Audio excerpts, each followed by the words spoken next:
Welcome back to my channel life of Liza. फिर से आ गई हूँ मैं आप लोगों के पास एक नया प्रेगनेंसी रिलेटेड वीडियो लेके।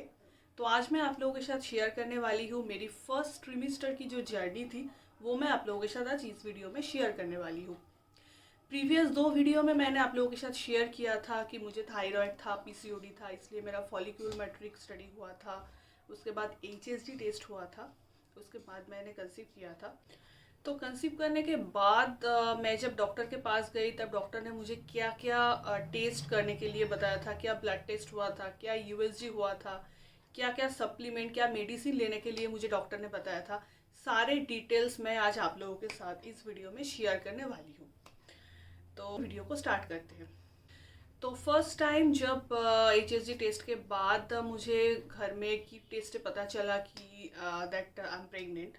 देन मैं एक लोकल गाइनोलॉजिस्ट के पास गई।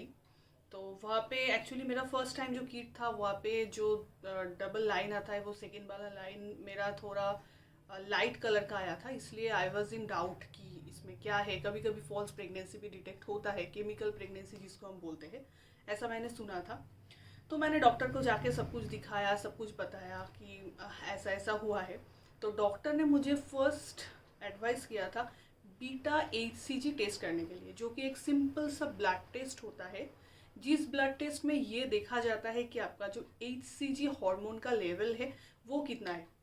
क्योंकि ड्यूरिंग प्रेगनेंसी एचसीजी हार्मोन का जो लेवल है वो डबल हो जाता है। तो इसीलिए डॉक्टर ने मुझे first time blood test advice किया। तो चलिए, जो भी ब्लड टेस्ट का रिपोर्ट था वो पहले हम लोग देख लेते हैं। तो फ्रेंड्स, ये था मेरा फर्स्ट बीटा एचसीजी का जो रिपोर्ट है। आप देख सकते हो, इसका डेट है 27/5/2022 को किया था, और एचसीजी का जो लेवल है वो था 1779 यूनिट। सो 1779 यहाँ पे लिखा भी है, उस हिसाब से कितना वीक होना चाहिए उस हिसाब से मेरा 5th वीक चल रहा था। ये था मेरा फर्स्ट बीटा एचसीजी का रिपोर्ट। तो ये 27/5/2022 को मेरा first beta HCG blood test हुआ था। इसके बाद 3 दिन बाद, मतलब 30 तारीख को, मुझे फिर से बीटा एचसीजी टेस्ट करवाना था, क्योंकि एज पर डॉक्टर जो बीटा एचसीजी हार्मोन लेवल है वो डबल होना चाहिए था 3 दिन के बाद। तो 30 तारीख का जो रिपोर्ट है वो अभी मैं आप लोगों को दिखा देती हूँ। तो फ्रेंड्स, ये था मेरा सेकेंड बीटा एचसीजी का रिपोर्ट जो हुआ था 30/5/2022 को, और इसमें आप लेवल देख सकते हो 4273 यूनिट। ये है मेरा सेकेंड बीटा एचसीजी का रिपोर्ट।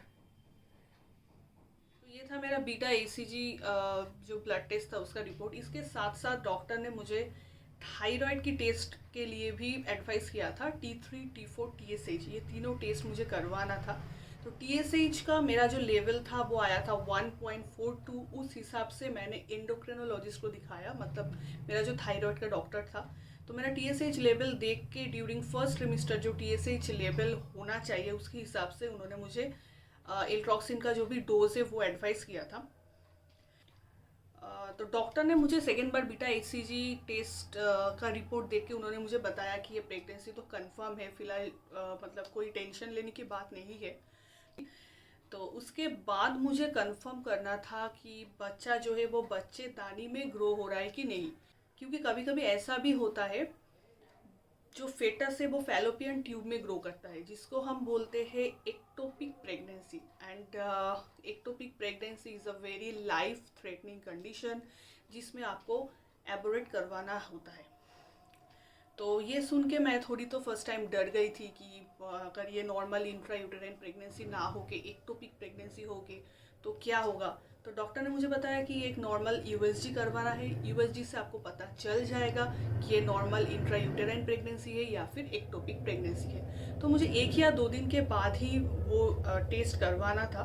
तो आइए पहले जो यूएसजी का रिपोर्ट था वो पहले देख लेते हैं। तो ये है मेरा अल्ट्रासाउंड का रिपोर्ट जो हुआ था 1 जून 2022 को। इसमें आप देख सकते हो लिखा है yolk sac is well visualised, uterus is gravid and shows a single well-defined gestational sac within it. Fetal pole is not visualized at present. उस टाइम पे fetal pole तभी तक नहीं आया था। एक्चुअली मुझे थोड़ा लेट कंसेप्शन था, तो उस हिसाब से गेस्टेशनल एज मेरा 5 वीक्स 1 डे का था। यहाँ पे क्लियरली मेंशन है early intrauterine pregnancy with gestational age of 5 weeks 1 day, because ये डिलेड कंसेप्शन हुआ था। Yolk sac is well visualised, मतलब इंट्रा यूटेराइन प्रेगनेंसी था, ये कोई एक्टोपिक प्रेगनेंसी नहीं था। इसके बाद रेडियोलॉजिस्ट ने सजेस्ट किया था आफ्टर 1 और 2 वीक्स फॉर फेटल वायबिलिटी, जिसमें हम बच्चे का हार्ट बीट मेजर करते हैं।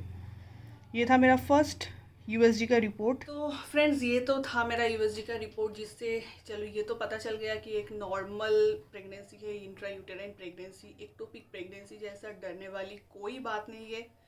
सो then I was just happy कि इतने दिन बाद इतना कुछ हुआ है, तो मुझे बहुत खुशी लग रहा था कि अभी तक सब कुछ प्रॉपर चल रहा है, कोई भी प्रॉब्लम नहीं हो रहा है। उसके बाद मुझे डॉक्टर ने बताया कि आफ्टर 15 डेज मुझे और एक यूएसजी करवाना है, जिससे बच्चे का हार्ट बीट पता चलता है, क्योंकि किसी किसी केसेस में ऐसा भी होता है बच्चे का हार्ट बीट ही नहीं आता है।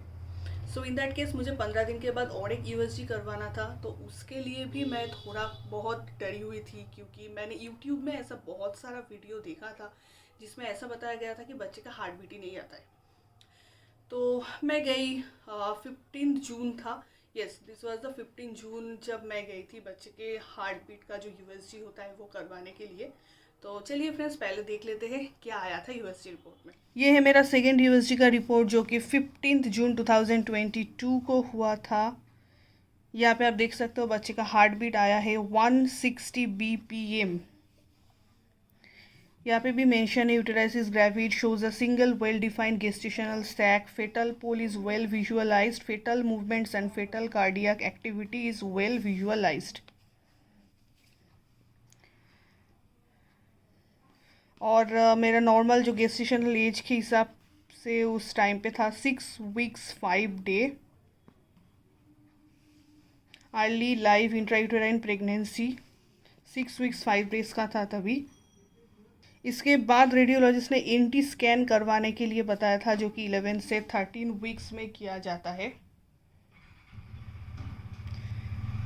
एनटी स्कैन का रिपोर्ट ऑलरेडी मैंने आप लोगों के साथ शेयर किया है। मेरे पहले जो भी वीडियो था उसमें मैंने एनटी स्कैन का जो भी मेरा कॉम्प्लिकेशन था सब कुछ मैंने शेयर किया था। तो ये तो था मेरा जो भी यूएसजी का रिपोर्ट था, जिसमें बच्चे का हार्ट बीट आया था। तो अभी तक सब कुछ नॉर्मल था। डॉक्टर ने मुझे बताया कि कुछ भी प्रॉब्लम नहीं था। यही मोस्टली 3 यूएसजी है जो कि आपको करवाना होता है during first trimester of pregnancy, जो कि बहुत वाइटल है, आपको करवाना ही है। और अब बारी है मेरा क्या क्या मेडिसिन चालू हुआ था। मेडिसिन में फर्स्ट तो मुझे फॉलिक एसिड दिया गया था। फॉलिक एसिड बहुत पहले से ही चल रहा था, तो फॉलिक एसिड के साथ साथ जैसे मुझे थायराइड का इशू था, तो मुझे इल्ट्रॉक्सिन लेना होता था every day, and every month मुझे डॉक्टर कंसल्ट करना होता था, थायराइड के जो स्पेशलिस्ट डॉक्टर है, क्योंकि ये टाइम पे टीएसएच लेवल बहुत ज़्यादा वेरी करता है। तो अगर आपको थायराइड का इशू है तो you should go to the endocrinologist every month, क्योंकि ये टाइम पे एवरी मंथ आपको FT3, FT4, FTSH का टेस्ट करना होता है। टीएसएच लेवल अगर आपका विद इन लिमिट नहीं है तो उस हिसाब से डॉक्टर आपका जो इल्ट्रॉक्सिन का डोज है वो चेंज करते हैं। अब बारी आती है फर्स्ट ट्रिमेस्टर की, जो सिम्टम था उसके बात करते हैं। तो फ्रेंड्स, मेरे सिम्टम में मुझे सबसे ज़्यादा जो नज़र आया था वो था, मुझे वोमिटिंग का बहुत ज़्यादा टेंडेंसी था। सब कहते हैं कि फर्स्ट ट्रिमेस्टर में नोजिया वोमिटिंग का टेंडेंसी ज़्यादा होता है, सेकेंड या थर्ड में आके वो कम हो जाता है। लेकिन मेरे केस में अभी जैसा मुझे 9 मंथ चल रहा है, तो मुझे अभी तक वोमिटिंग का इशू है। मुझे वोमिटिंग का टैबलेट एवरीडे लेना होता है आफ्टर डिनर। तो किसी किसी के केस में सिर्फ फर्स्ट ट्रिमेस्टर वोमिटिंग नोजिया का टेंडेंसी रहता है, बाद में कम हो जाता है। लेकिन किसी किसी के केस में जैसा मुझे हुआ था, मुझे वोमिटिंग का बहुत ज़्यादा प्रॉब्लम है। तो अगर आपको मेरी तरह बहुत ज़्यादा वोमिटिंग का इशू है, please go to your doctor. She और he will suggest you that what you should do, जैसे मुझे मेडिसिन दिया था। तो ये था मेरा सबसे बहुत बड़ी सिम्टम, जो कि मुझे मतलब मेरे लिए बहुत प्रॉब्लम क्रिएट कर रहा था। इसके अलावा मुझे जैसे डॉक्टर ने बताया था कि मुझे बहुत दूर जर्नी करना या फिर जार्किंग ये सब मेरे लिए अलाउड नहीं था, तो मुझे ऑफिस से रिज़ाइन देना पड़ा फर्स्ट ट्रिमिस्टर। जब से मुझे पता चला then I was pregnant, everything is normal, तो डॉक्टर ने मुझे बताया कि आपको अभी जॉब छोड़ देना चाहिए, क्योंकि बहुत प्रॉब्लम के बाद एक्चुअली मैंने कंसीव किया था।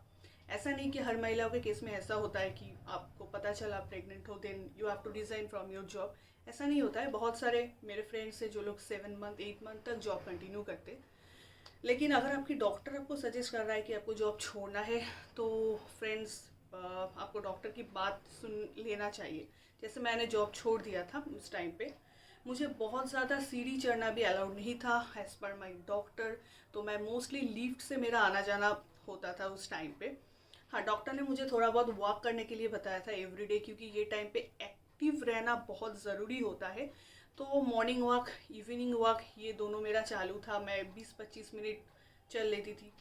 बहुत ज़्यादा हार्ड एक्सरसाइज करना अलाउड नहीं था। जैसे मैंने पीसीओडी की वजह से मैंने जिम ज्वाइन किया था वो टाइम पे वेट लूज़ करने के लिए, लेकिन डॉक्टर ने मुझे बहुत हार्ड जिम ये सब करने के लिए मना किया था। मोस्टली ये टाइम पे आपको योगा वगैरह करना अलाउड है, लेकिन वेट लिफ्टिंग ये सब जिम आपको नहीं करना चाहिए फर्स्ट ट्रिमेस्टर में।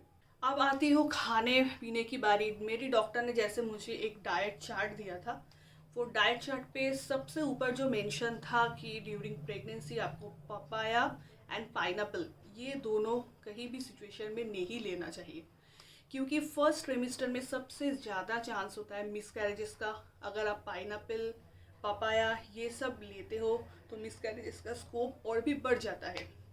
और उन्होंने मुझे डाइट में जैसे सजेस्ट किया था, अगर आप नॉन वेजिटेरियन हो तो कोई भी सी फिश खाना आपको अलाउड नहीं है।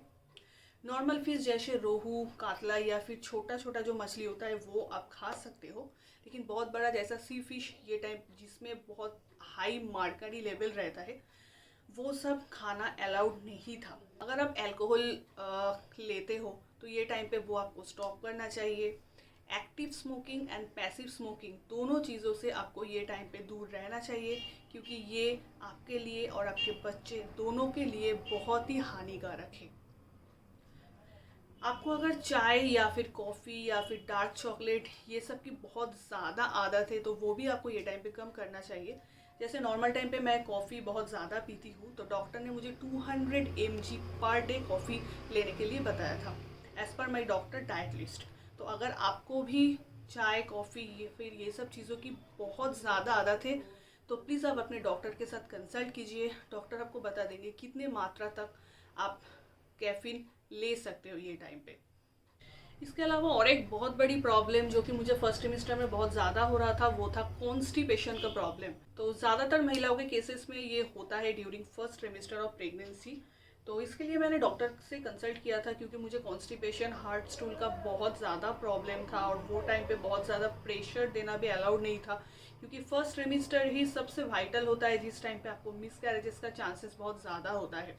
तो मेरे डॉक्टर ने मुझे जैसे सजेस्ट किया था, ग्रीन वेजिटेबल बहुत ज़्यादा खाने के लिए उन्होंने मुझे सजेस्ट किया था, और उन्होंने मुझे रात के टाइम पे मिल्क के लिए सजेस्ट किया था, क्योंकि उससे भी आपका कॉन्स्टिपेशन जो है वो क्लियर होता है।